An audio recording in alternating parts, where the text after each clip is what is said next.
O programa Jesus, Fonte de Vida. Pai do Senhor, que ele está começando mais um programa Jesus, Fonte de Vida. E hoje teremos entrevista com o evangelista Micharle, com a fisioterapeuta irmã Débora e com a nutricionista irmã Esther, e muitos louvores e muita coisa de Deus para a sua vida. Fica aí, não sai daí, vá até o final, que Deus vai falar com você. Deus abençoe. Eu saúdo a todos com a paz do Senhor. Assim como foi nos dada a oportunidade, vamos estar louvando e adorando ao nome do Senhor. Hoje alguém falou seu nome para mim, que você está sofrendo tanto assim. O coração tá em pedaços, foi vencido pelos laços desta vida, foi arremessado contra o cais, açoitado pelos vendavais, chora o peito, grita a alma, procurando a paz. Escuta. Mas eu sei, Jesus te olha e te vê e diz: filho, vou te socorrer, do pó das cinzas eu vou te levantar, aleluia.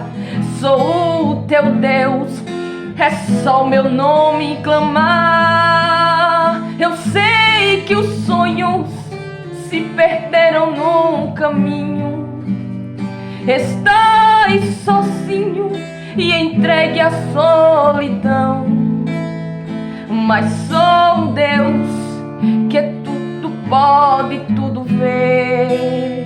Neste momento vou abençoar você, aleluia, glória a Deus. Um sorriso que havia em seu rosto, pouco a pouco ele desapareceu. Diz que tudo está perdido, vai vivendo iludido em fantasia. Foi arremessado contra o cais, açoitado pelos vendavais, chora o peito, grita a alma, procurando a paz. Mas eu sei, Jesus te olha e te vê neste momento e diz: filho, vou te socorrer, do pó das cinzas eu vou te levantar. Sou o teu Deus, é só o meu nome clamar. Eu sei que os sonhos se perderam no caminho, estás sozinho e entregue à solidão, mas sou um Deus que tudo pode, tudo vê. Neste momento vou abençoar você. Eu vou abençoar você. Vou abençoar você. Que Deus abençoe.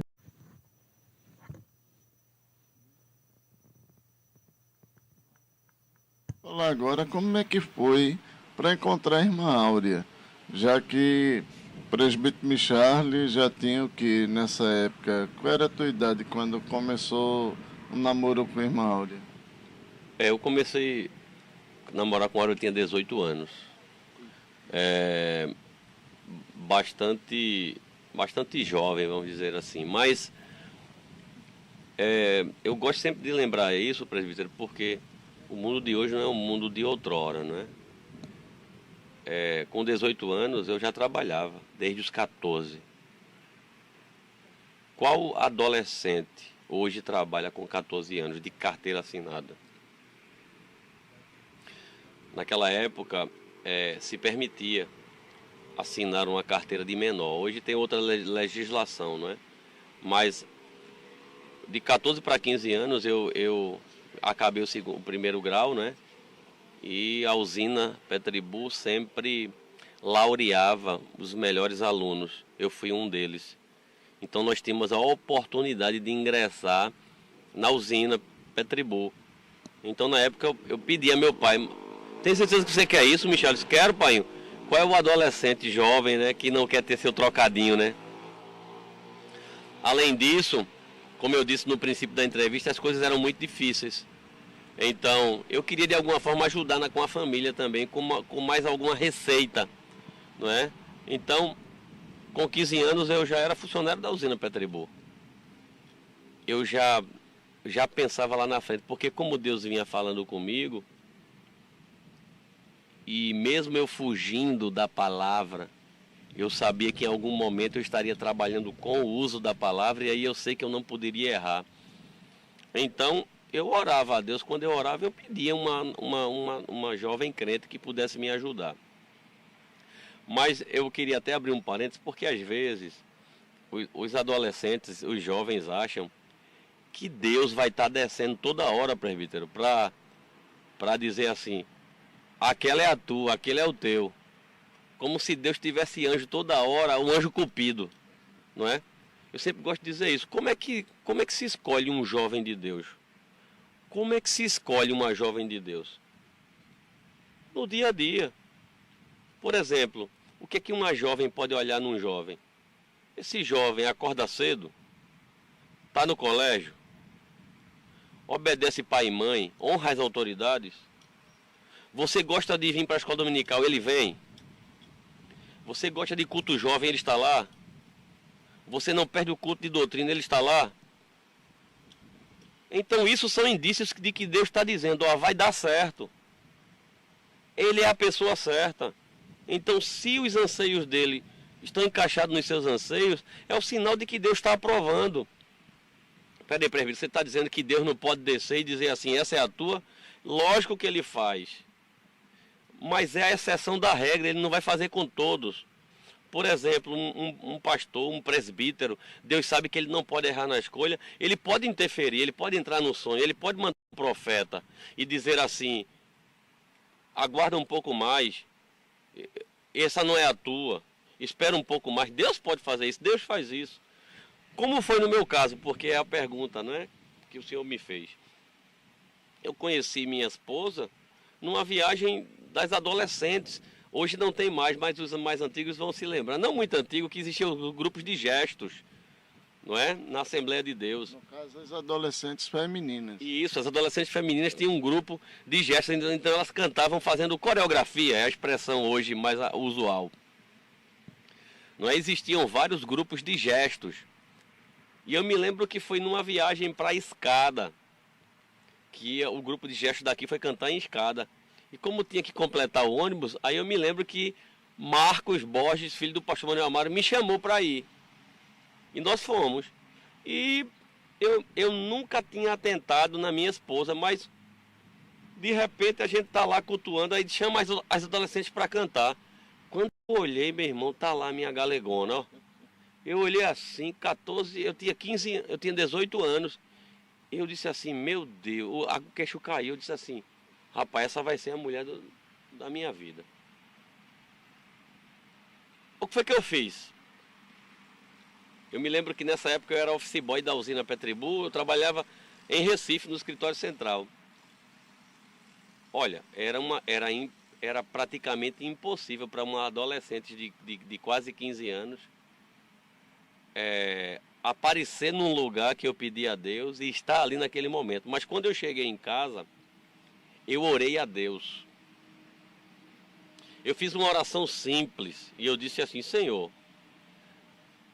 se a irmã Áurea, aquela adolescente que eu vi hoje em Escada, se ela for a mulher que tu tens para ser a mãe dos meus filhos, para eu amá-la até o fim da minha vida, para ajudar no meu ministério, que eu sei que o Senhor tem um ministério comigo, eu vou fazer uma prova contigo.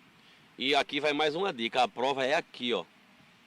Sem ninguém saber. Sem ninguém saber. Por isso que Jesus disse assim, olha, quando quiseres falar com teu Deus, entra no teu quarto, fecha a porta e ora em oculto. Que o Deus que te conhece em oculto te responderá, te ouvirá, te galardoará. Então, eu fiz uma oração na mente, porque o diabo é astuto. Então, tudo que você fala, ele pega e semeia, porque o diabo não é nem onipresente, nem onisciente, não é? Ele não tem os atributos de Deus, onisciência, onipresença e onipotência. Então, para ele semear algo, ele tem que ver. Então, eu orei aqui, ó, porque aqui ele não entra, mas aqui o Espírito Santo de Deus entra, Deus entra. E eu disse naquela noite, eu disse, Senhor, isso era um sábado, eu esperei uma semana, né? A viagem para a escada foi no domingo, eu voltei para Recife, que eu passava a semana lá. Eu rachava um kitnet com 2 irmãos da igreja, Sandro, meu cunhado, e um amigo, que eu não me foge agora o nome dele. E eu passava a semana lá e voltava na sexta-feira à noite. E nessa época, a minha mãe era a secretária da Escola Bíblica Dominical da Matriz. Então eu disse assim, Senhor, se aquela adolescente é a mulher que vai ser a minha esposa e que vai me ajudar no meu ministério, domingo que vem, eu vou chegar na escola dominical antes de 8 horas da manhã, quando o porteiro abrir a igreja. E ela vai ter que estar de joelho, sozinha, só ela dentro da igreja, orando. Lembrando que a escola dominical era de 9h30 da manhã nessa época. Olha, isso era impossível. Muitas vezes minha mãe saía primeiro do que meu pai. Meu pai era o dirigente, mas minha mãe era a secretária. Então minha mãe muitas vezes ia antes, porque minha mãe tinha um costume de chegar de 8 horas da manhã. Quando o porteiro abria, muitas vezes minha mãe esperava o porteiro. Porque ela já pegava as cadernetas, já separava tudo. Então quando o professor chegava, a caderneta já estava na sala. Hoje é uma correria, a secretária chega depois. Às vezes você está dando aula, a secretária chega no meio da aula e para entregar, para a aula. Não, mas minha mãe era muito pontual com isso. E eu não disse nada a meu pai e minha mãe. Eu disse assim, eu vou com maninha sábado, eu vou com maninha, não vou dizer nada. E quando a gente chegar, ela vai ter que estar de joelho sozinha. Olha, isso era impossível. Na lógica humana, uma adolescente que não era matriculada na escola dominical, que eu procurei saber, chegar igual com o porteiro e estar de joelho dentro da igreja, irmão, isso era impossível. Vocês estão vendo que o presbítero Michel fez uma pesquisa antecipada antes de fazer a prova? Verdade. Agora tem uma coisa, Deus ouve. Olha, eu me lembro que quando eu cheguei, o porteiro tinha acabado de abrir o portão, a gente de longe viu ele abrindo o portão e ele estava abrindo o segundo. Eu disse, eita, não é de Deus não. Irmão, levei um susto. Quando a gente abriu a porta da igreja lateral, estava um adolescente de joelhos, de lado do púlpito, falando com Deus. Eu levei um susto, eu disse, meu Deus, como Deus ouve. E a partir daquele momento eu não tive dúvida que ela seria a mulher que ajudaria no meu ministério. E foi assim. Uma semana depois eu falei com o pai dela. Uma semana depois eu marquei para me encontrar com ela. No dia 11 de setembro, me lembro como se fosse hoje, desfile cívico, eu vim da usina e eu marquei para me encontrar com ela na praça. E a gente se encontrou e dali eu fui falar com o pai dela e com a mãe dela. E estamos aqui até hoje, pela misericórdia de Deus. Já temos 2 filhas e estamos servindo ao Senhor com alegria. Presbítero Michel, então, no caso, sim, e a conversa com ela depois sobre o que poderia vir para o ministério, como ela reagiu? Você fala em relação à minha chamada para o ministério. É uma boa pergunta, porque se são ambas uma só carne, e se Deus tem um chamado na vida de alguém na palavra, Ele não vai falar só com ele, vai falar com ela. Então, quando eu comecei a namorar com ela, eu deixei bem claro para ela, eu disse, minha filha, você está pronta para ser esposa de um obreiro? Ela riu, não é? Porque achava impossível. É porque, assim, naquela época, o presbítero Michel, a gente só via ele para maestro. Ninguém tinha noção que poderia um dia ele ser um obreiro. Por isso que ela teve esse impacto, né? Exatamente, porque ela me via carregando partitura, CD, não é? Kit de voz. Mas nos bastidores eu vinha me preparando. Eu estava me preparando. Então, Deus começou a se revelar a ela também com o passar dos anos. Não é? Para você ter uma ideia, para a gente assumir a primeira congregação como presbítero, e foi um desafio grande porque foi na maior congregação de Carpina, que é Santo Antônio 1. Deus tinha me dito que eu iria assumir aquela congregação, eu não disse a ninguém, mas eu não disse também a ela. Eu disse a Deus, Deus, se eu vou assumir essa grande responsabilidade, então fale com a minha esposa também, porque não somos ambos uma só carne. E um dia eu chego, ela disse assim, Michele, eu estava na feira, aí eu vi uma irmã, eu nunca vi aquela irmã. Ela começou a me encarar, aí eu disse assim, rapaz, por que essa irmã está me encarando? Eu estou achando que essa irmã vai me dizer alguma palavra profética. Aí ela disse que começou a fugir da irmã. Aí ela entrou por meio de um banco, entrou pelo meio do outro, de repente a irmã sai de frente para ela. Chega, ela levou um susto, aí a irmã disse assim, minha serva, Deus manda te dizer que vai te dar uma casa muito grande. Aí ela começou a dizer na mente, oxe, uma casa muito grande? Para que eu quero casa grande? Oxe, a minha é um porte médio e dá uma dor de cabeça para arrumar. Aí isso ela dizendo na mente. Aí Deus disse assim a ela, te darei uma casa grande para tu cuidar e a casa se encherá. Quando ela disse a mim, eu disse, é Santo Antônio. E aconteceu assim. Não é? Então assim, presbítero Márcio, 2014, uma outra grande experiência, né?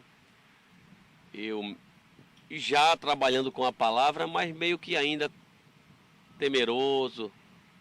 Eu estou em Israel, tive a grata honra, né, de conhecer a Terra Santa. E me lembro bem que um dia em Jerusalém, eu estava no hotel, no quarto, e bateram na minha porta. Era uma senhora de 70 anos, irmã Marlita, dormiu no Senhor ano passado. Uma mulher de Deus, sabe? E ela era casada com o diácono Mauro, um homem de Deus. Eu conheci eles na viagem. E ela bateu na porta, quando eu abri, ela disse assim, diácono, nessa época eu já era diácono, venha na minha sala, venha no meu quarto. Aí eu cheguei, ela disse assim, sente nessa cama. Aí eu sentei. Os olhos dela brilhavam como um chamo, parecia duas bolas de fogo. Disse assim, Deus me mostrou um sapato desse tamanho para o seu pé. Mas o seu pé está desse tamanho. Ela diminuiu a mão assim. Aí apontou o dedo assim no meu rosto e disse assim, Deus está lhe dizendo que quando voltar para o Brasil, se matricule na Estiadeb, porque a obra e a Estiadeb vai precisar de você.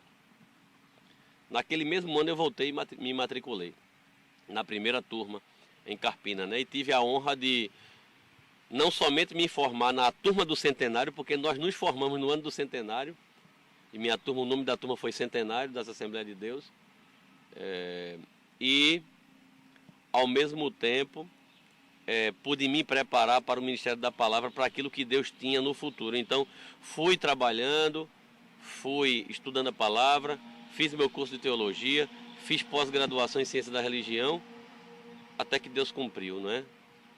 Em fevereiro o pastor nos ligou, nos convidando para lecionar na Estiadeb, e eu pensava que eu ia ficar só aí por bastante tempo. Segura aí, daqui a pouco tem mais. Mas assim, vamos falar como é que foi a chamada ministerial. Porque assim, auxiliar, diácono, presbítero, e como era a recepção em casa? Olha, é uma história interessante, né, o presbítero Márcio. O primeiro, eu me lembro que o pastor Zé Carlos, hoje pastor, na época presbítero em Santo Antônio 1, né, ele já vinha me cercando, sempre me dava uma indireta, vem aqui no culto, venha de gravata. Ele faz assim, irmão Misha, que ele fala um pouquinho pelo nariz, ele tem o costume de chamar de Misha. Irmão Misha, venha de gravatinha hoje, não é? Ele veio me cercando. Só que a chamada nele foi rápida, né? Passou muito rápido. Rápido, então quem veio substituir ele foi o presbítero Luiz Francisco, em Santo Antônio 1. E ele disse ao presbítero Luiz Francisco, olha, eu vinha cercando o irmão Micharle Maestro para botar como auxiliar. Acompanhe ele. Eu acho que com 30 dias depois, o presbítero Luiz Francisco me chamou e disse assim, meu amigo, a obra está precisando de você. Você não pode ajudar como auxiliar local, não? Eu disse, posso, presbítero. E eu comecei essa trajetória, né? Só que tem algumas coisas interessantes nesse cenário, né? Evangelista Domingues, né? Que hoje é evangelista em São Joaquim do Monte. Sempre foi um amigo, né?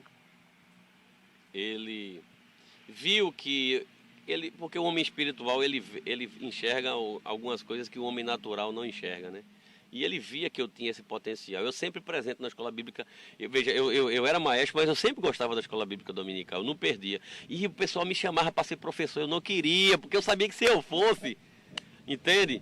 Então ele convidava várias vezes. Não, aqui tá bom. Eu vou interagindo com os professores.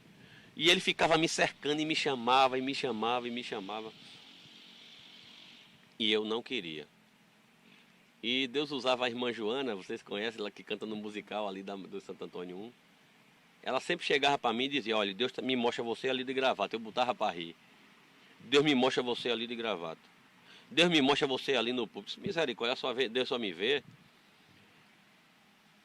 E eu sempre rejeitava. Aí um dia ela chegou para mim e disse assim, olha, levei um prejuízo hoje por causa de você, viu?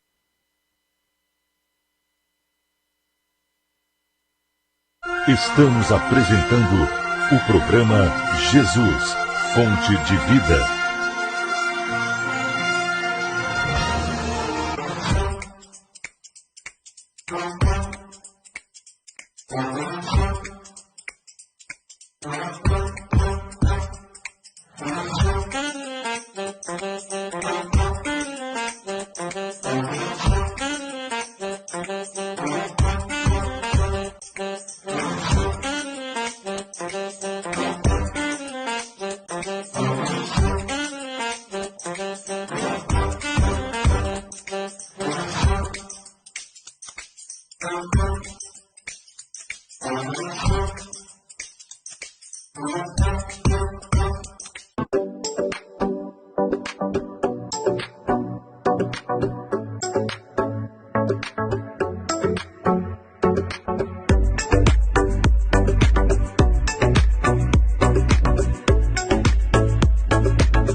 apresentar o programa Jesus, Fonte de Vida.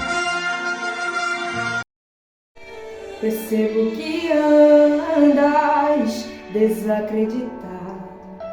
Pelo som da tua voz eu sei que está cansado. Já não te vejo mais exalando alegria. Quando foi que perdeu a esperança que você tinha? Aonde está a sua fé? Esqueceu que tudo que acontece é permissão de Deus. Tua vida, família, projetos estão guardados por Deus. Ele não se esqueceu de te abençoar. É que a prova na vida do crente só vem pra aperfeiçoar. Então sossega, esse seu desespero não vai te ajudar em nada. É o momento que você precisa ter fé na palavra. Acredite naquilo que o Senhor já te falou. Que és mais que vencedor. Sossega, porque Ele não falha, muito menos é o alvo. Se levante e avante, você não é um fracassado, muito menos esquecido pelo Pai. Os melhores soldados são cobrados muito mais.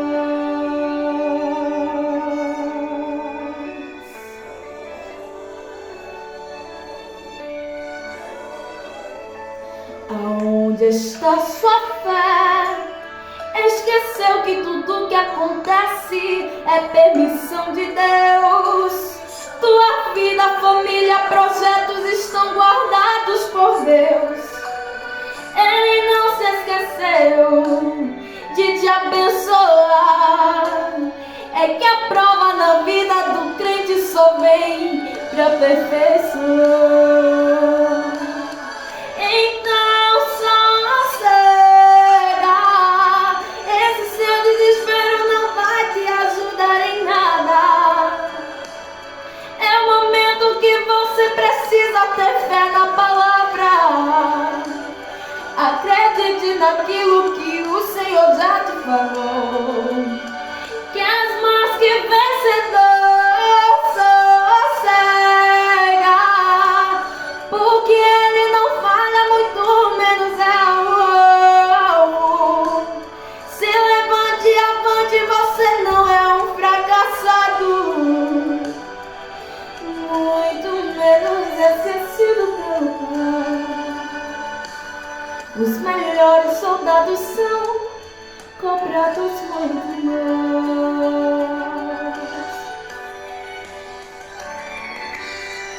Um novo dia vem aí pra pôr um fim nessa tristeza que há em ti. Deserto não é pra você fazer morada. Tenha calma, cê tá passando por aí. Um novo dia vem aí pra pôr um fim nessa tristeza que há em ti. Deserto não é pra você fazer morada. Tenha calma, cê tá passando por aí. Então sossega, esse seu desespero não vai te ajudar em nada. É o momento que você precisa ter fé na palavra. Acredite naquilo que o Senhor já te falou. Que és mais que vencedor. Sossega, porque Ele não falha, muito menos é o alvo. Se levante e avante, você não é um fracassado, muito menos Os melhores soldados são cobrados muito mais.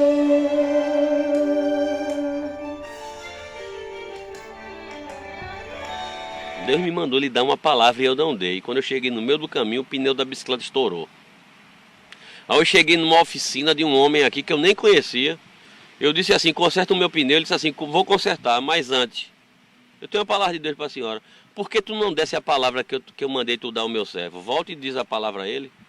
Aí eu consertei o pneu e vim aqui falar com você. Olha, Deus vai lhe dar a última oportunidade, viu?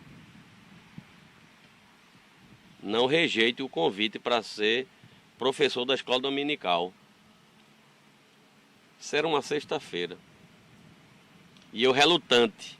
No domingo, eu me lembro que eu me aprontei. Naquela época eu recém-casado, não tinha carro, não tinha bicicleta, porque as pessoas veem a gente de carro hoje e acham que sempre a gente andou de carro, né, presbítero Márcio? Mas tem toda uma história por trás, né? Eu subia lá depois da Jaqueira para Santo Antônio 1 andando com um malô no braço. Não é? E voltava, irmão, e dando glória a Deus, porque Deus deve ser glorificado na bonança ou na provação, não é? Na alegria ou na tristeza, na angústia. Eu não tinha carro, mas eu tinha tudo. Eu tinha um trabalho, eu tinha alimento, eu tinha uma esposa, eu tinha uma filha. O que é que eu queria mais? E eu subia andando, mas subia feliz. Nesse dia eu disse assim, minha filha, eu vou mais cedo hoje. Deu vontade de... Mas rapaz, para que eu fui mais cedo naquele dia? Deu vontade de ir mais cedo. Eu saí de casa de 6 horas, presbítero. Se eu vou andando, 6h20 eu chego na igreja, organizo a partitura, boto lá e fico esperando o porteiro chegar, o diácono João Gomes, que era sempre o primeiro que chegava. Quando eu cheguei, o irmão João estava abrindo a igreja. E parecido com a experiência que eu tive com Áurea, quando eu orei a Deus pedindo para que se ela fosse a minha esposa, ela tivesse de joelho na igreja. Aí eu entro em Santo Antônio 1, quando eu estou subindo a escada, uma voz do meio da igreja diz assim, é o presbítero Micharle, é? Aí quando eu virei, uma senhora sentada no meio da igreja, eu levei um susto. E eu já estava lá há algum tempo, lógico, você quando congrega num lugar, você sabe quem é de fora, né? Quem vem, uma pessoa que você nunca viu, disse assim, eu nunca vi essa irmã aqui não, eu disse na minha mente. Há quanto tempo isso? Isso fazem 10 anos aproximadamente. Vocês estão vendo como a trajetória é? Muito 10 anos lá atrás, para que hoje a gente veja o cumprimento. 10 anos, porque o pastor Cima chegou aqui em 2012, foi? 2000 e... Não, foi... Então pronto, fazem 14 anos isso, aproximadamente, não é? Porque o pastor Simas foi o pastor que me despertou mais para buscar a palavra, né? E... Veja, pastor Josias está saindo de Carpina, último aniversário do Coral Maraná, de Jubilai, eu era vice-maestro. Quando acabou a festa do Jubilai, isso há 15 anos atrás, para ser mais assertivo, porque faz 15 anos que eu estou em Santo Antônio 1, estava, né? Então, quando acaba o culto, o pastor Josias chega para mim e diz assim, olha, eu estou indo embora, mas você vai para Santo Antônio 1 a partir de domingo, viu? Assumir o coral. Eu levei um susto, mas não pude dizer não. Então eu venho para Santo Antônio 1. Então, um ano depois, aproximadamente, eu vivo essa experiência. Eu rejeitando o ministério, rejeitando. De repente, quando eu entro na igreja, uma senhora sentada. É o presbítero Micharle? Eu disse, quem é a senhora? Ela disse assim, olha, você não me conhece não, nem eu lhe conheço. Eu não sou dessa igreja. E ela era de uma outra igreja interdenominacional. Disse assim, veja, Deus usou um crente de outra igreja para dizer assim, para você não ter dúvida, rapaz.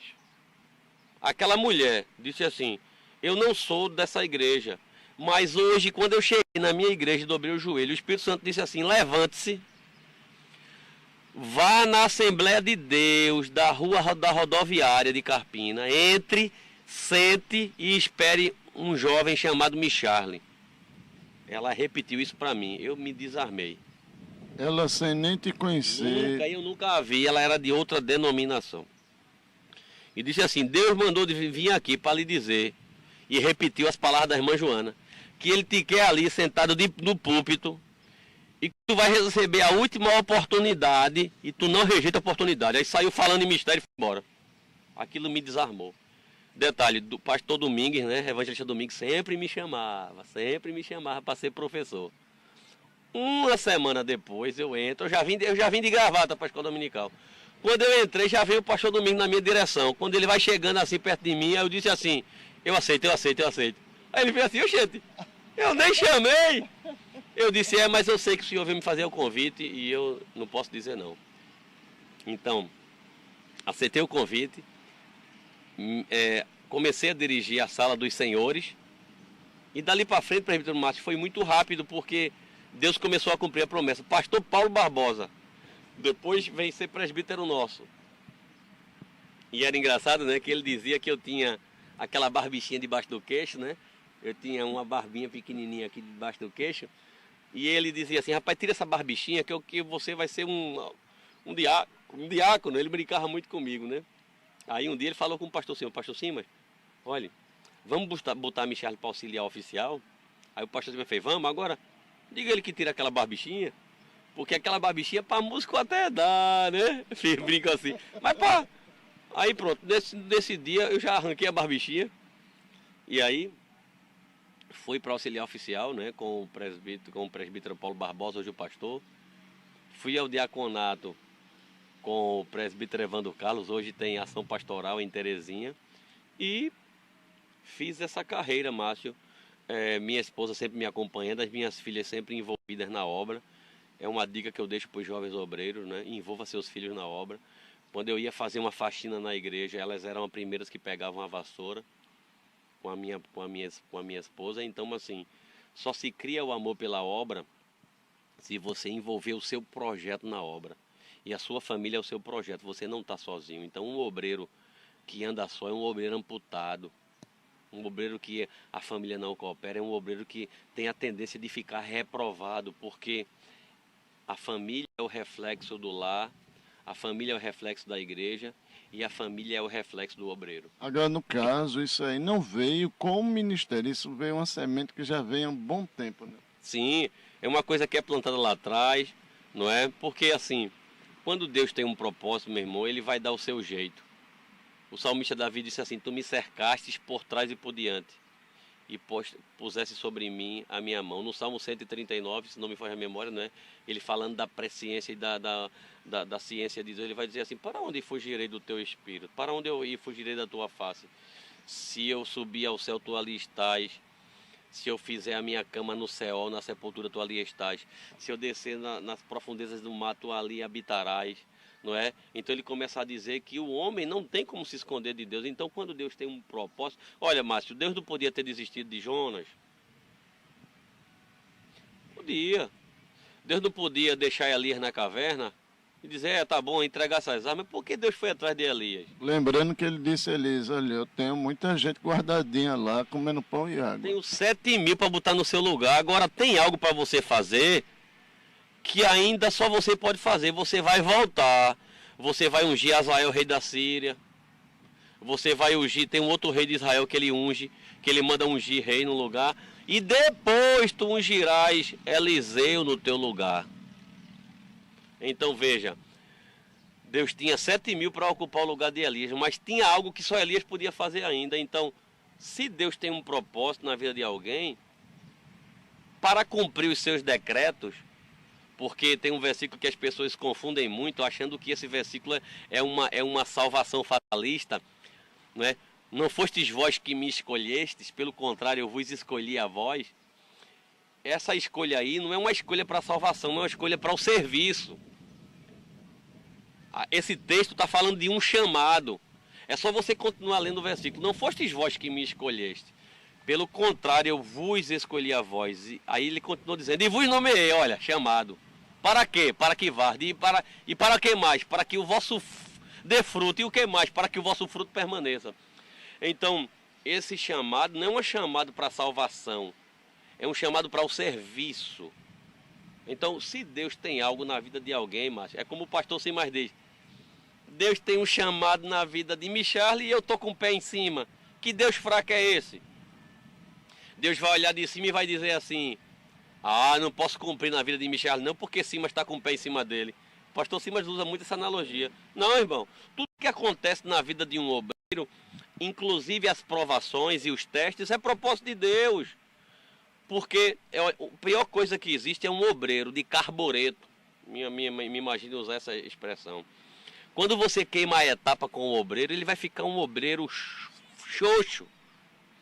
Então existe um tempo, não adianta você pegar um menino e botar ele no púlpito e querer fazer dele um diácono, um presbítero, se ele ainda não é um auxiliar, se ele ainda precisa sofrer, ele precisa ter experiência com Deus. Moisés, para voltar ao Egito, teve que ir para o deserto, passou 40 anos sendo preparado, presbítero Márcio. Então fica essa palavra aos obreiros de hoje: não tenha pressa não. Não caia na cantada de Satanás. Às vezes o jovem é um bom obreiro, vai ser um bom obreiro no futuro, aí chega um outro pastor, uma outra denominação, olha para o menino e diz assim: rapaz, tu ainda é auxiliar, tu vai ser pastor comigo. A mesma cantada de Satanás. Ele fez essa mesma política no céu, quando arregimentou para ele uma terça parte dos anjos. Ele fez uma campanha política, não é? Tem até uma analogia de Miguel, do anjo Gabriel, porque quando o anjo Gabriel ele desce e fala com Maria, e Maria duvida que ela receberia no seu ventre o Messias, ela duvidou. Miguel disse assim: Gabriel disse assim: eu sou Gabriel e assisto diante de Deus, não é? E quando a gente estuda a angelologia, anjo não tem acesso à sala do trono. Quem assiste diante de Deus é os serafins. É só lembrar da visão de Isaías. Os serafins voavam ao redor do trono, né? Tinham 6 asas, com 2 cobriam os pés, com 2 cobriam os rostos, com 2 voavam. Mas como é que Gabriel está dizendo que assiste diante de Deus? Então, existe uma analogia, não é? Os teólogos fazem essa analogia de que no dia que Satanás fez aquele comércio dele, a multiplicação do comércio dele, que Ezequiel diz, né?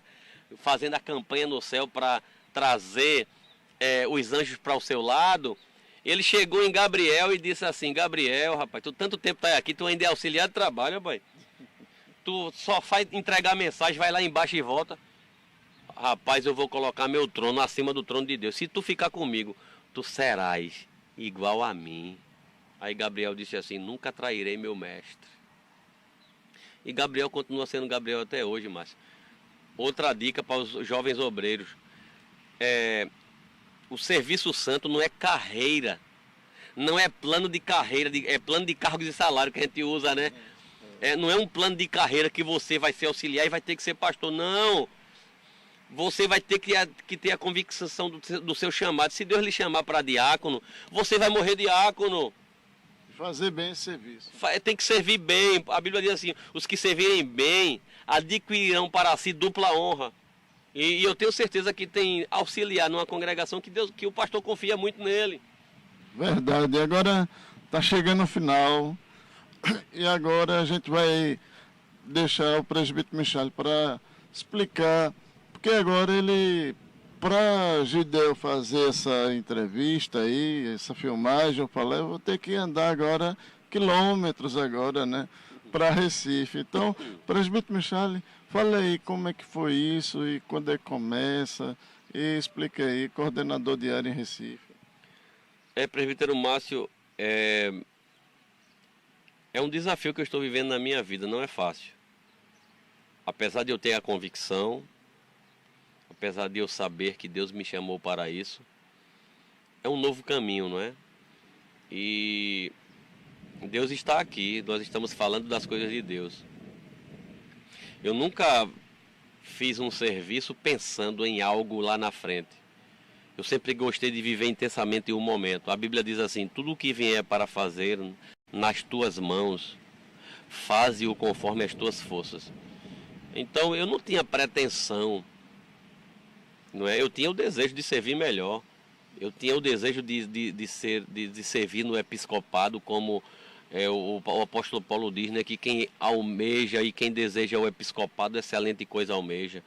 Mas eu vivi cada momento, eu não colocava o meu coração no futuro. O problema é que Deus fala uma coisa e às vezes a pessoa fica vivendo lá no futuro. Não, Deus fala para você ir se preparando, não é?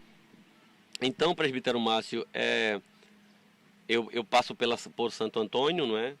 Eu passo 3 anos e 3 meses em Santo Antônio 1 e Deus vinha falando, não é? Deus vinha me dizendo... Deus usou uma das suas servas e disse assim: meu servo, pela tua fidelidade, eu coloquei o teu nome na cabeça do anjo da igreja. E ele vai te chamar. E o tempo foi passando, presbítero, servindo, fazendo a obra de Deus. Não é? Eu nunca gostei de ser um presbítero de púlpito, quem me conhece sabe. Não é? Eu sempre gostei de ensinar embaixo também. Eu sempre que fui fazer visita, levei obreiros. Na pandemia, a pandemia foi uma escola, sabe? Vocês sabem que Santo Antônio 1 é a maior congregação de Carpina, né? Eu digo assim, maior no sentido de membresia, de pessoas, né? É lógico que a matriz é a maior igreja, é a nossa igreja mãe. E nós chegamos a fazer na pandemia quase 300 ceias em residências.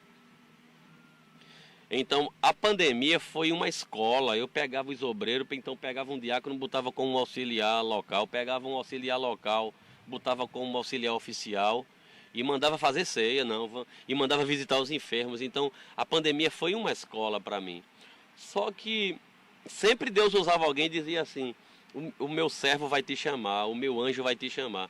Eu me lembro que um ano antes no início da pandemia, eu fui aí em Recife e meu pai disse: vem aqui no shopping.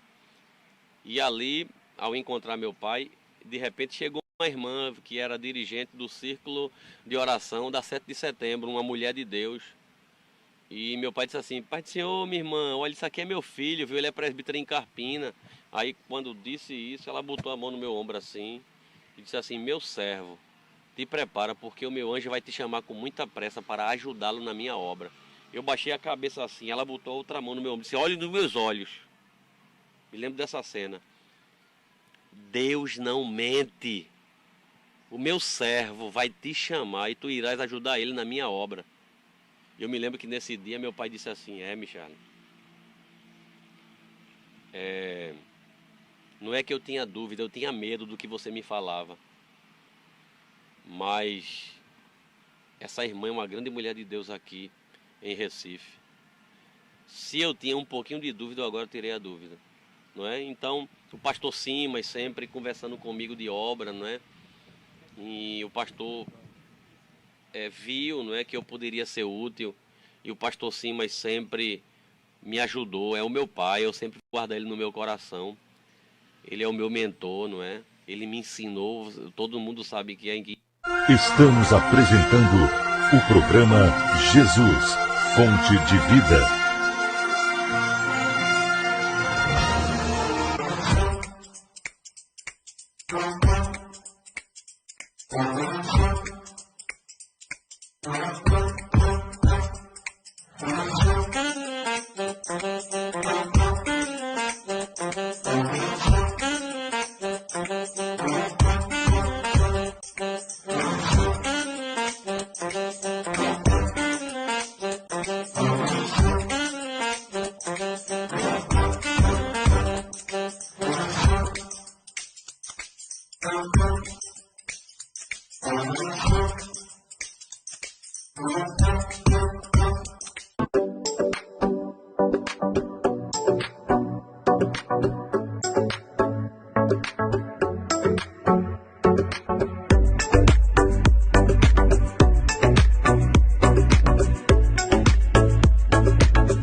ar o programa Jesus, Fonte de Vida.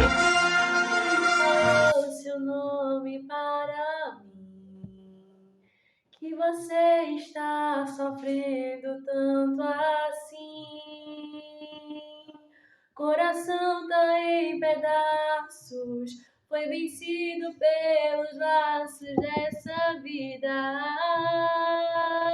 Fui arremessado contra o cais, açoitado pelos vendavais. Chora o peito, grita a alma, procurando a paz.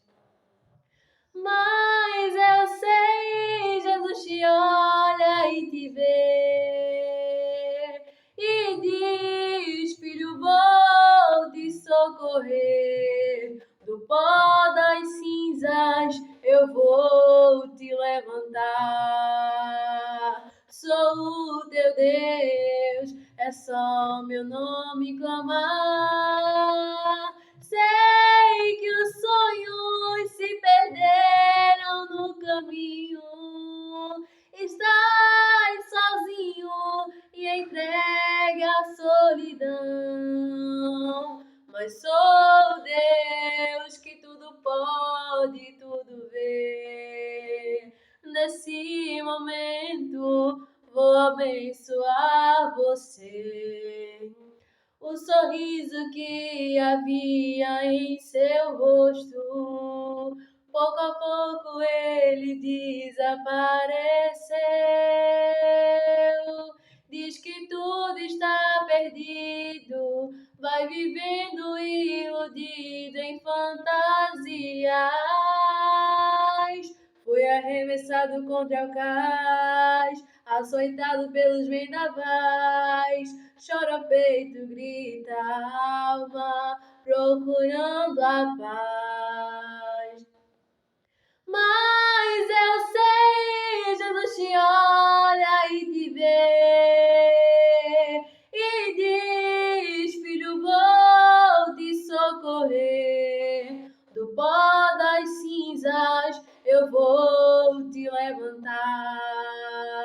Sou o teu Deus, é só meu nome clamar. Sei que os sonhos se perderam no caminho. Estás sozinho e entregue à solidão. Mas sou Deus que tudo pode, tudo vê. Nesse momento vou abençoar você. Vou abençoar você. Vou abençoar você. Amém. Paz do Senhor, irmãos, estamos aqui no programa Jesus Fonte de Vida com a nossa irmã Esté Albuquerque, ela que é nutricionista e pós-graduanda em oncologia. Paz do Senhor, irmã Esté, tudo bem? Amém, paz do Senhor a todos. Hoje a gente vai falar um pouquinho sobre saúde. E para falar de saúde, nossa irmã Esté vai começar falando um pouquinho da importância de saúde para nosso bem-estar. Mas começando aqui, qual a importância da nutrição no sentido de nossa saúde, irmã Esté? A nutrição, ela é importante desde o bom funcionamento do intestino até mesmo a nossa saúde mental. Muitos casos de depressão, ansiedade são relacionados à má alimentação. Um corpo que é desregulado também tem uma mente que é desregulada também. Entendi.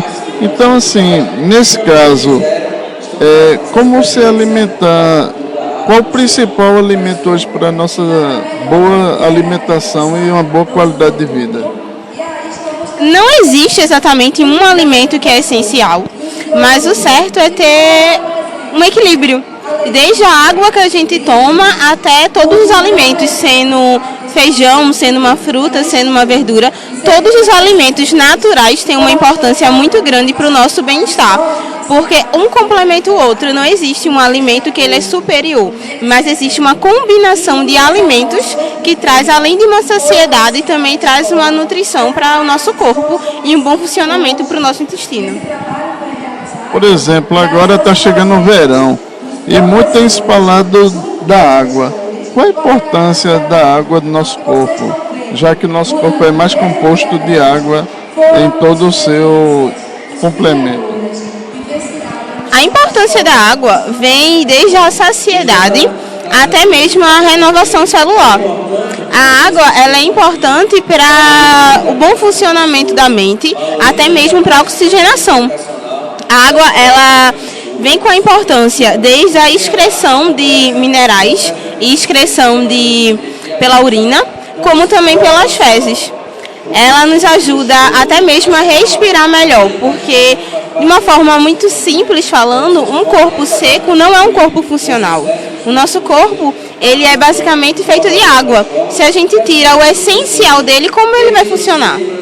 Até mesmo algumas taxas podem ser elevadas devido à falta de água no nosso corpo.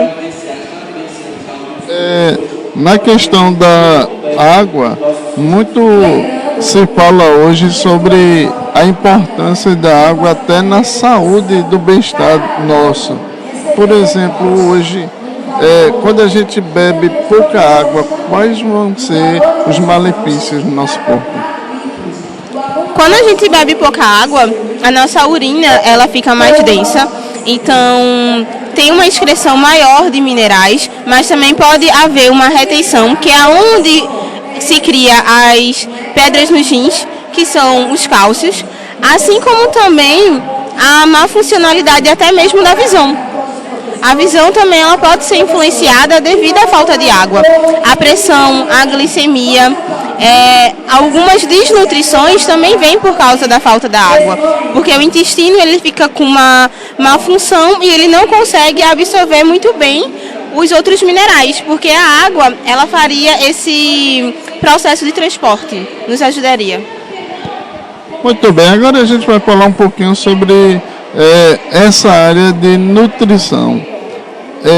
Hoje se fala muito sobre regime, sobre prescrições de medicamentos que fazem milagres. Como nutricionista, como estudante de nutrição, qual o recado que poderia dar para o nosso público que está nos assistindo? Não existe milagre na nutrição. Isso, com toda certeza, eu posso afirmar. Um chá, ele não vai lhe emagrecer em poucos dias. E isso, ele só faz uma causa de novos problemas, novas recorrências. A gente vê muito sendo noticiado pessoas que falecem devido a medicamentos milagrosos, que acaba prejudicando tanto os rins como o fígado. Uma dieta, ela tem que ser balanceada. Uma dieta, ela não pode ser para todo mundo, não é uma dieta geral. A gente pode ter algumas prescrições gerais, como aumentar a fruta, aumentar a ingestão de verdura, mas uma dieta, ela precisa ser passada por uma nutricionista responsável, que ela vai primeiro pedir um exame bioquímico, para aí ela fazer uma dieta que se adeque com o paciente. O que seria exame bioquímico? O exame bioquímico é o que a gente conhece como um hemograma, como o exame de sangue que a gente é tão acostumado que qualquer médico passa, um nutricionista também pode passar. Então a gente vai ver as taxas, glicemia, colesterol, ureia, tudo isso. Nesse caso, a nutricionista, ela pode passar exames, medicamentos? Ela pode passar exames. Alguns medicamentos, como suplementação, ela também pode passar, mas suplementação a gente só passa realmente em um caso mais crítico, quando é uma questão de suplementação por causa de uma academia. A gente vê primeiro o que o paciente ele quer, o que o paciente ele precisa, e aí sim a gente faz essa suplementação. Alguma suplementação a gente só faz se a gente tiver a pós-graduação em funcional, porque aí a gente tem o alvará de passar algumas suplementações que são feitas em laboratórios. Algumas qualquer nutricionista pode fazer, mas outras só nutricionistas especializados. Muito bem. Nutricionista chegaria a ser uma médica?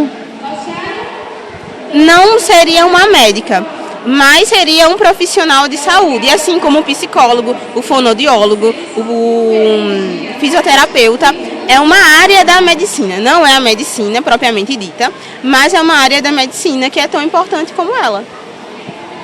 Bem, além disso, nós vamos falar um pouquinho sobre o que seria anorexia e como é que a gente pode diagnosticar alguém, ou pelo menos alguns sinais para quem nos está assistindo sobre a anorexia.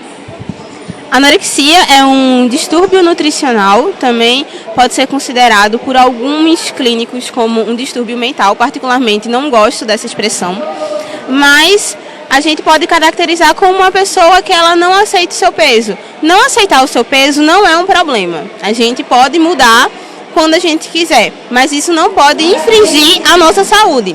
O que acontece? Geralmente acontece muito com jovens e, na maioria das vezes, com mulheres que querem abaixar o peso e acabam fazendo dietas muito restritivas. Isso influencia na saúde mental, porque uma pessoa que ela não se aceita como ela pode ter duas vertentes. Ela procurar mudar de uma forma muito saudável ou ela mudar de uma forma muito radical. E os sintomas são pessoas que fazem exercícios absurdos, pessoas que muitas vezes se alimentam com uma qualidade muito pobre e também uma quantidade mínima. E acha que aquilo ali vai o engordar de uma forma que não é real. Então, um prato que seria apenas para o almoço, ela acha que aquele prato serve para o dia completo. E isso gera outros distúrbios nutricionais, como a falta de ferro, a anemia que a gente tanto conhece. Muito bem. Como a gente poderia melhorar a nossa qualidade de vida? Como eu falei no começo, para a gente melhorar, a gente tem que ter uma boa qualidade alimentar e também ter um equilíbrio. Tudo na nossa vida é equilíbrio. Se a gente está fazendo uma dieta, a gente não é obrigado a não comer algo que a gente goste. Um chocolate, um doce, mas tudo isso com equilíbrio. A gente vê que aquilo ali traz um bem emocional, traz uma felicidade para a gente, mas aquilo ali não pode ser recorrente, todos os dias ou de forma absurda. A gente tem que consumir frutas, a gente tem que consumir legumes, água. A gente vê muito pessoas idosas que muitas vezes têm uma saúde melhor do que as dos jovens. Por quê? Porque durante a sua infância e durante a sua vida adulta, ela se alimentou muito de coisas naturais. Hoje a gente desembala muito e a gente descasca menos. Então, quando a gente tem uma alimentação mais saudável, a gente não precisa tanto de medicamento. Muito bem. Essa área de nutrição, a área que cresceu muito, né? E a gente queria que você citasse um pouquinho sobre essas áreas de nutrição, assim, no dia a dia, para quem não conhece muito sobre nutrição. A nutrição, ela tem muitos campos. Ela vai desde uma nutricionista clínica como uma nutricionista de produção. Uma nutricionista de produção é aquela que ela está nas cozinhas, nos refeitórios, trazendo uma boa qualidade de alimentação para a gente. Trabalha em vigilância sanitária, existem nutricionistas especializadas no ramo de suplementação ou de funcional, assim como de medicina relacionada à mulher ou uma medicina holística. Uma medicina holística é mais relacionada realmente à natural, a trabalhar desde a mente até mesmo o corpo. Como a área hospitalar, que ela pode ser dividida em vários ramos e particularmente vou dizer que o melhor é a oncologia, porque é o que eu mais gosto e é onde eu estou fazendo pós, mas é muito importante. Oncologia, para quem não conhece. Oncologia é quando a gente trabalha com pacientes com câncer. Então a gente vai lá, a gente vai dar uma melhor qualidade de vida e a gente vai tentar restabelecer a nutrição dele para assim ele não poder ficar tão vulnerável à doença, assim como também a gente faz o máximo para aquela doença não progredir de forma que ataque a sua fisiologia natural. ataque a sua nutrição. Tem uma palavra que é muito conhecida em oncologia que se chama caquexia, que é a magreza vinda relacionada a essa doença. Agora, como é que surgiu na tua vida esse desejo por oncologista? Quando eu ainda era universitária, eu fiz estágio no Hospital do Câncer, sou muito grata, cresci muito pessoalmente como profissionalmente. E a gente vê tanto como a nossa nutrição é valorizada, como o nosso tato humano, como ajudar as pessoas, tanto que não tem perspectiva de vida, uma perspectiva de vida muito longa, como alguns pacientes no paliativo, como aqueles que a gente vê que a nossa nutrição o ajudou a não estar tão debilitado e a se recuperar melhor de uma cirurgia para uma vida longa. Muito bem. Mas agora eu vou deixar para suas considerações finais uma palavra ao público, principalmente evangélico, que assim muitas vezes não consegue ter essa visão, muitas vezes, sobre a importância do corpo e da alimentação do nosso corpo. Então, eu vou deixar para a senhora dar uma palavra e aí as suas considerações finais. Amém. Desde já eu queria agradecer, mas também a gente aprende, né? Toda oportunidade é um aprendizado. E eu queria que para você que está vendo, que você que está ouvindo, pense que o nosso corpo, além de ser nosso, é de Deus. De Deus, ele faz uma obra perfeita. Então, se você não se sente bem com o seu corpo, tente melhorar, mas tente melhorar de uma forma saudável. Deus quer a nossa melhora, mas não quer a nossa melhora tão cheia de problemas. Então, que vocês jovens, vocês adultos, até mesmo idosos, pensem que para melhorar a gente não precisa ser tão radical. A gente precisa ir aos poucos, também como não se comparar. Irmã Esther, agradecendo sua participação, até a próxima. Até a próxima, desde já obrigada. A gente daqui a pouco volta, tem muita coisa aí, vocês estão vendo aí, olha, a feira literária aqui de Carpina, vou deixar umas imagens aí, ó, o irmão Joab está fazendo aí, veja quantos livros, quanta oportunidade de conhecimento, então daqui a pouco a gente volta. Estamos apresentando o programa Jesus, Fonte de Vida.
apresentar o programa Jesus, Fonte de Vida. Pai do Senhor, meus irmãos, venho aqui primeiramente agradecer a oportunidade para louvar o hino, mas também deixo para a meditação de toda a igreja Isaías 53. Amém?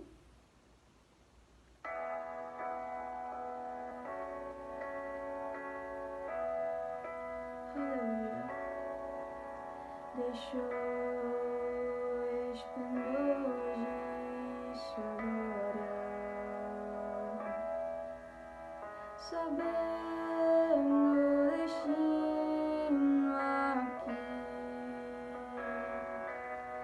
estava só e ferido no Gólgota para dar sua vida por mim.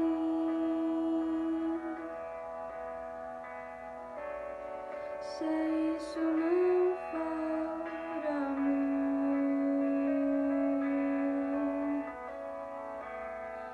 o oceano secou,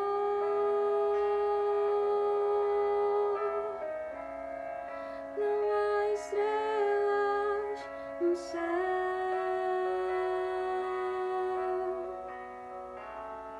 as andorinhas não vão mais, se isso não for amor.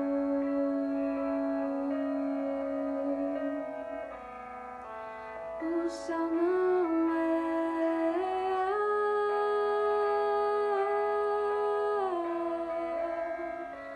tudo perde o valor, se isso não for amor. Aleluia, glória a Deus.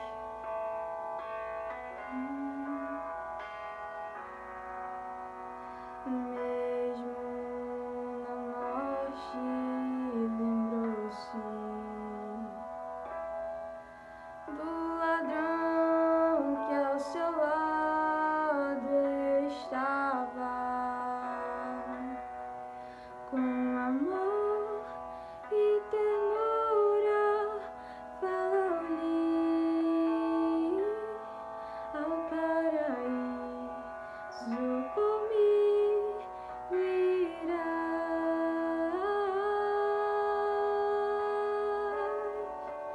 se isso não for amor. O oceano secou,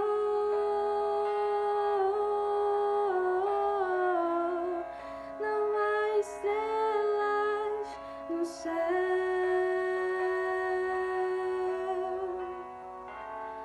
as andorinhas não vão mais, se isso não for amor.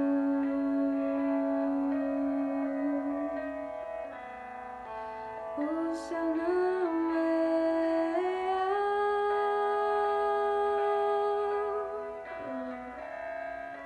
tudo perde o valor, se isso não for amor.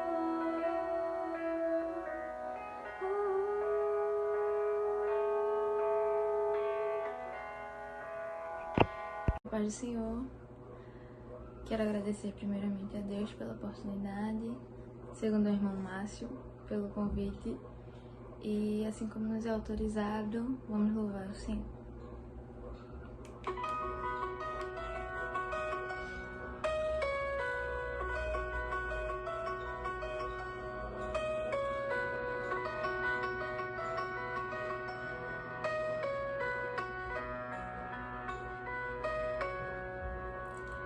Assim como a noite espera pelo dia, assim como a praia espera pelo mar, Assim como as nuvens esperam pelo vento, com mais ansiedade eu estou a te esperar. Te espero chorando, te espero, mestre querido. Estou me curvando ante o peso da cruz. Me ajude a chegar ao meu lar prometido. Sem ti não consigo viver, meu Jesus. Bem mais que as flores esperam pelo orvalho, bem mais que um perdido espera te encontrar, bem mais que um filho espera a mãe querida. Com mais ansiedade eu estou a te esperar. Te espero chorando, te espero, mestre querido. Estou me curvando ante o peso da cruz. Me ajude a chegar ao meu lar prometido. Sem ti não consigo viver, meu Jesus. Te espero chorando, te espero, mestre querido. Estou me curvando ante o peso da cruz. Me ajude a chegar ao meu lar prometido. Sem ti não consigo viver, meu Jesus. Sem ti não consigo viver, meu Jesus. Sem ti não consigo viver, meu Jesus.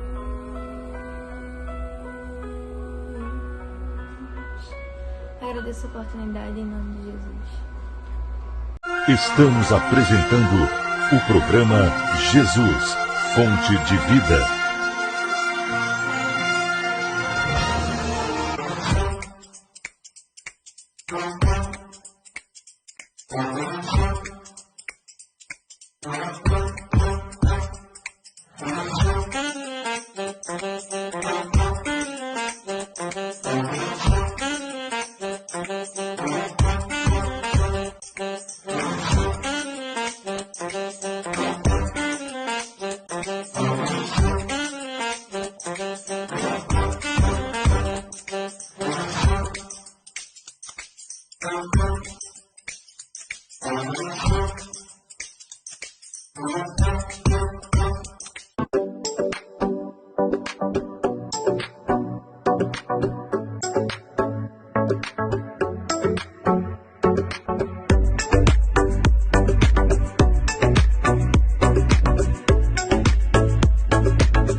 apresentar o programa Jesus, Fonte de Vida.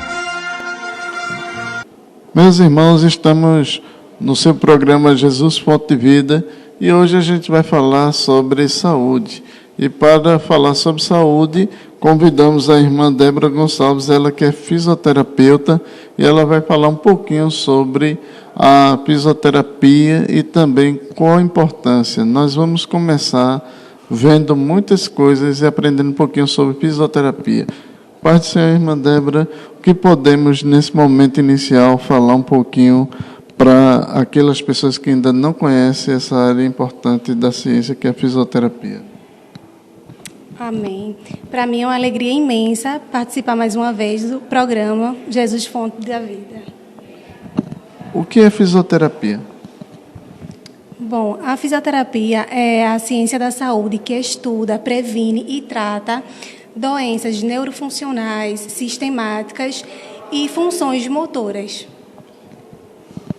Por exemplo, dê um exemplo para as pessoas que estão nos assistindo, para que elas possam entender um pouquinho melhor sobre a fisioterapia.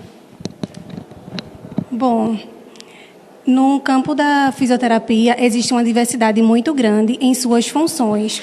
E podemos citar pessoas que sofreram algum tipo de trauma, acidentes, pessoas que já nasceram com algum certo tipo de deficiências neurológicas ou motoras. Muito bem, seguindo nossa linha de raciocínio aqui, qual é o papel da fisioterapia na saúde das pessoas? Bom, a fisioterapia, ela tem um campo enorme, como eu acabei de citar, e as pessoas beneficiadas nessa profissão são pessoas que existem algum tipo de traumas patológicos, crônicos, pessoas que sofreram algum derrame, AVC, que perderam um lado do corpo, do movimento, pessoas amputadas. Todas essas pessoas, elas são beneficiadas pelo papel do fisioterapeuta. No caso, o fisioterapeuta hoje, ele atende, no caso, a várias áreas ou tem áreas específicas de atuação que alguém escolhe, feito alguns médicos, por exemplo, médico de cabeça, médico que estuda o coração? Bom, existe a fisioterapia, existem também as suas pós-graduações, né, onde você vai se especializar em uma área. E as áreas da fisioterapia, ela é muito grande. Então, podemos citar como a traumato, ortopedia, dermatologia, cinético-funcional, pulmonar, respiratória, UTI, urgência e emergência, esportiva, acupuntura, é uma área gigante aí. Muito bem. Vamos falar um pouquinho sobre por que a fisioterapia é importante para a sociedade, já que engloba tantas áreas e tantas situações diferentes. Bom, o papel do fisioterapeuta é identificar o método mais adequado para o tratamento do indivíduo. Nós oferecemos e tratamos o indivíduo de uma forma individualizada, de acordo com o seu problema, para que possa chegar em uma resposta o mais rápido possível. Por exemplo, se a pessoa tem uma livre iniciativa de procurar o fisioterapeuta ser um profissional, ele pode, não pode, ou como é que funciona? Sim, o fisioterapeuta ele é um profissional autônomo. Não precisa necessariamente de um encaminhamento para procurar um fisioterapeuta. Se o indivíduo ele já tiver a certeza e o conhecimento, que é o mais importante, que ele deve procurar um fisioterapeuta de acordo com a situação que ele se encontra, de acordo com a patologia, ele pode sim diretamente procurar o fisioterapeuta para uma avaliação. E daí o fisioterapeuta ele vai avaliar de acordo com o seu quadro clínico. Muito bem. Estamos conversando com a irmã Débora Gonçalves, ela é fisioterapeuta. E como podemos ter, já que a gente está falando de saúde, e saúde está muito ligada à qualidade de vida, como é que a gente pode ter uma melhor qualidade de vida através da fisioterapia?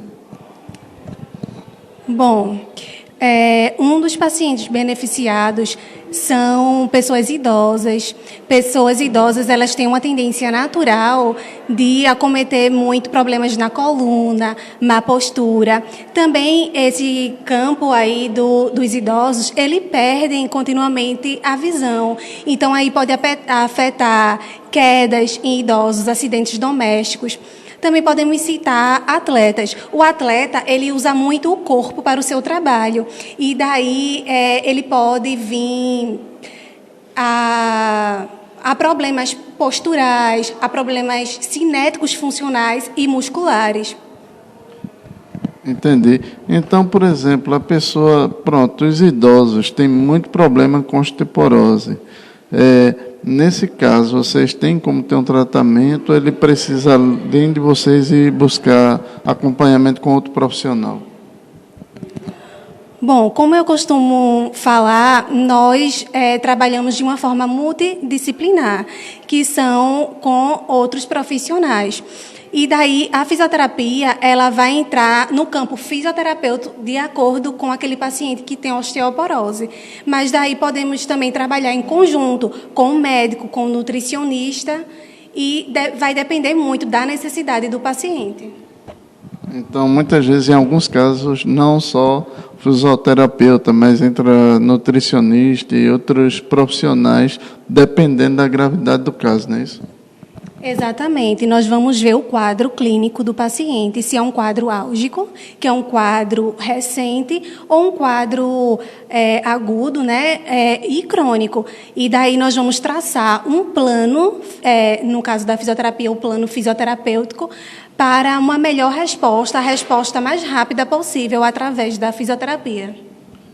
Entendi. Então, hoje, para quem não conhece essa área e que tem muitas vezes tem muitos pensamentos diferentes sem conhecer, qual os benefícios da fisioterapia? Bom, a fisioterapia, ela tem multi-benefícios, e um deles é o aumento da capacidade respiratória, pulmonar, cardíaca, pessoas que sofreram algum trauma, qualquer tipo de acidente, seja ele de trânsito doméstico ou no trabalho, gestantes, podemos auxiliar ali na hora do parto, as musculaturas que na hora do parto, a postura, problemas circulatórios. Então, é muita coisa. Então, hoje a fisioterapia não é apenas algo que está tão distante das pessoas, mas assim, qualquer coisa que a pessoa procurar, ela pode ter, principalmente a coluna. Isso aí, na fisioterapia, vocês têm alguns métodos de colocar a pessoa para ter uma coluna boa, porque às vezes tem pessoas que vão tomar muitos remédios. Aí eu queria que falasse só para as pessoas terem uma noção do quão importante é a fisioterapia. A coluna, ela é ligada ao movimento, né? E daí nós temos a coluna cervical, torácica e lombar, e cada uma ela tem a sua função. E daí existem, por exemplo, pessoas que trabalham em movimentos repetidos, elas podem ocasionar aí uma sinfose, uma lombalgia, dores crônicas na coluna, hérnia de disco. Então, o fisioterapeuta, ele entra nessa intervenção do tratamento patológico e agudo do paciente. Entendi. Também, vamos agora falar um pouquinho sobre os tipos de fisioterapia. Você já citou alguns, mas para que as pessoas entendam um pouquinho, que tipos de fisioterapias mais conhecidas a gente poderia citar? Bom, hoje está crescendo muito a área da oncologia, que são pacientes portadores do câncer. Nós vamos trabalhar aí nessa área com pacientes na sua reabilitação e para ter uma melhor qualidade de vida.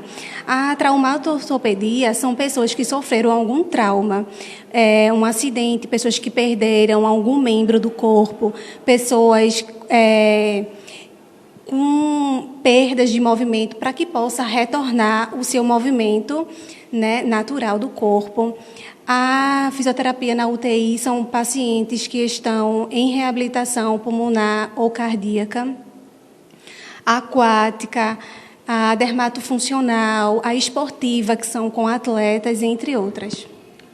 Agora a gente vai falar um pouquinho como é que entrou a fisioterapia na tua vida para fazer a faculdade e hoje está começando o seu trabalho de atendimento. Bom, eu escolhi a fisioterapia pelo desejo de contribuir na qualidade de vida das pessoas.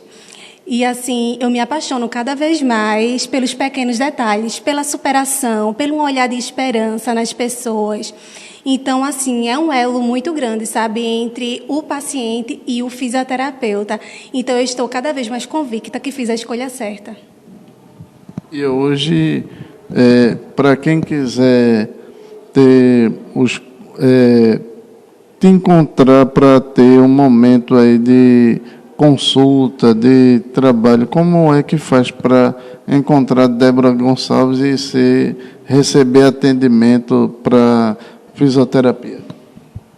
O meu Instagram, ele está aberto ao público, né? É o @FT Débora Gonçalves. Tem o link lá na bio, que me procura muito fácil. E estou à disposição das pessoas que sabem que precisa desse tipo de profissional.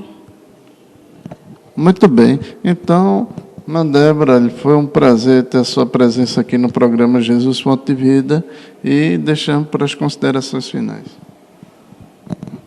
Bom, o prazer é todo meu de mais uma vez estar participando desse programa que leva tantas informações para outras pessoas, né? Agradeço mais uma vez pela oportunidade. Muito bem, a paz do Senhor, até a próxima. Amém, até a próxima. Você ouviu o programa Jesus, Fonte de Vida. Apresentação, Presbítero Márcio Guerra. Volte a nos ouvir na próxima edição.